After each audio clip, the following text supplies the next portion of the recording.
If businesses aren't really taking seriously issues such as climate change and biodiversity depletion, they're only going to be around for another couple of years. And that makes them very unattractive to investors.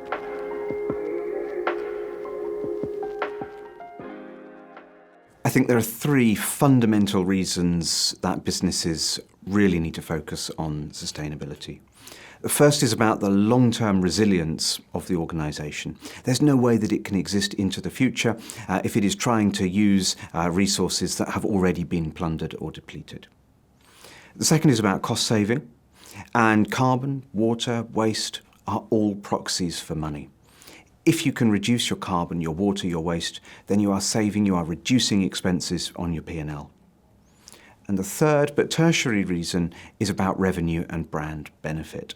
Customers are increasingly forming opinions now on businesses, and they are turning away from, they're rejecting companies that are not taking their responsibilities seriously.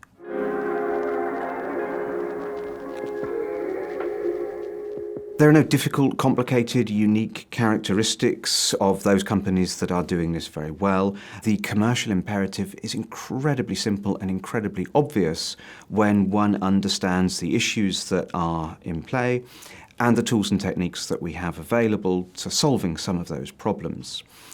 For example, accountants already understand the concept of financial or operational gearing. Let's think about environmental gearing. We understand how to make a life cycle analysis, whether that's on carbon or water.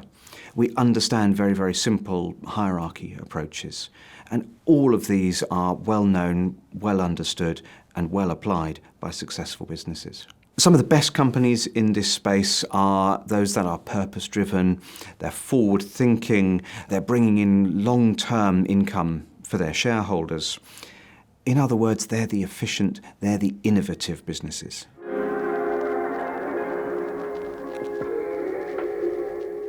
The skills and the knowledge that we need in this space already exist and are already very well documented. For example, the IEMA Foundation Certificate in Environmental Management tells senior managers everything they need to know. I think business leaders have got to understand the importance of the climate crisis, the importance of ecosystems, biodiversity and nutrient cycles, and they've got to be motivated to make a change because this really is becoming an urgent problem. For that reason, they can use their platform to educate customers, governments, regulatory bodies, and indeed their competitors. Financial investment is all about risk. And the changes that we're seeing in the environment are very, very risk-based. For example, we're seeing changes in weather patterns. We're seeing difficulties in the availability of food. We're seeing pressures on economies. We're going to see increased migration.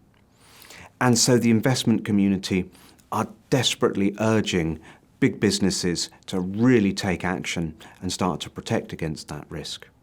It's worth remembering that investors are ordinary people.